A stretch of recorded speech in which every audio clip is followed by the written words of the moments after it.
শরীফ ওসমান হাদির গায়ে এই যে বুলেটটি লেগেছে, তার মাথায় হত্যার উদ্দেশ্যে তাকে যে বুলেট বিদ্ধ করা হয়েছে, এই বুলেট শুধুমাত্র শরীফ ওসমান হাদির মাথায় নয়, এই বুলেট বাংলাদেশের ফ্যাসিস্টের বিরুদ্ধে দাঁড়িয়ে যাওয়া যে অভ্যুত্থান, সেই অভ্যুত্থানের বুকে করা হয়েছে।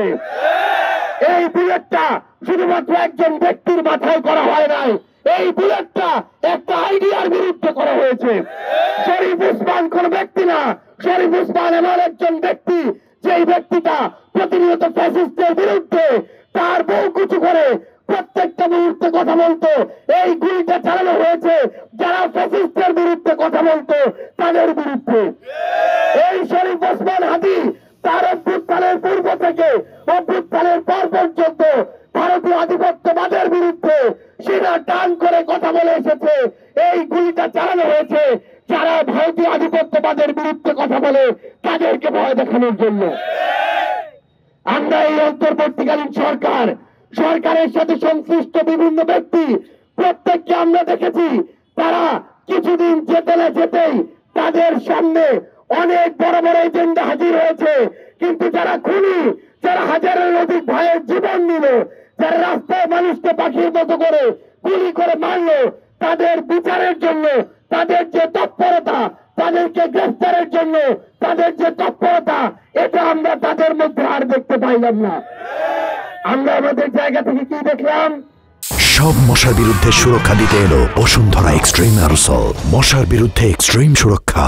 একটার পর একটা মামলা হয়, 10 জন 20 জন গ্রেফতার হয়, কিন্তু টাকার বিনিময়ে হোক, পিছন থেকে পলিটিক্যাল নেগোসিয়েশনের বিনিময়ে হোক, ওই আসামিরা, ওই খুনিরা একটার পর একটা জামিন পেয়ে গেছে। আপনার এই পঞ্চগড়ে যারা আমার জুলাইয়ের যোদ্ধাদের উপরে হামলা করার জন্য আর যারা তাদের জায়গা থেকে নির্দেশ দিয়েছিল, যারা প্রশাসনকে ব্যবহার করেছিল, সেই রাজনীতিবিদদের মাথাগুলোকে এখন পর্যন্ত একটাকে গ্রেফতার করা হয় নাই। আমরা স্পষ্ট করে একটা কথা বলি, এটা কোনো ছোট বিষয় না। ওসমান হাদিকে গুলি করা একজন ব্যক্তিকে গুলি করার সমতুল্য নয়, বরং এটা দিয়ে যারা বাংলাদেশকে নিয়ে ষড়যন্ত্র করতে চাচ্ছে, যারা আগামীর বাংলাদেশের গণতান্ত্রিক অগ্রযাত্রাকে রুখে দিতে চাচ্ছে, যারা আগামীর বাংলাদেশের নির্বাচন কেন্দ্রিক প্রস্তুতিকে বানচাল করতে যাচ্ছে, দেশের এবং দেশের বাইরের ওই এজেন্ট, ওই লবিদের এটা হচ্ছে একটা খেলা, এবং হাদিকে গুলি করার মধ্য দিয়ে এই খেলাটা তারা শুরু করলো।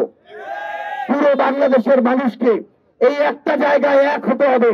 মনে রাখবেন, আগামীর বাংলাদেশে আমরা যদি ঐক্যবদ্ধভাবে, আমরা 24-এ যারা লড়েছিলাম তারা আবার এক হয়ে যদি ওই আওয়ামী সন্ত্রাসীদেরকে এবং তাদের সাথে যারা আগামীর বাংলাদেশের স্থিতিশীলতার বিরুদ্ধে ষড়যন্ত্র করছে তাদের বিরুদ্ধে লড়াইটা না করি, তাহলে আগামীতে আবার আমরা যেই পথে চলছি সেই পথ থেকে বিপথে যাওয়ার সম্ভাবনা আছে। আমরা আহ্বান করব, জুলাই এখানে রাজনৈতিক পরিচয় ছাড়া সকল দল মত মিলে যারা লড়াই করেছিলেন, এই পঞ্চগড় থেকে শুরু করে বাংলাদেশের প্রত্যেকটি জেলায় আবার সময় এসেছে তাদের বিরুদ্ধে এক হয়ে আমাদের লড়াই করতে হবে।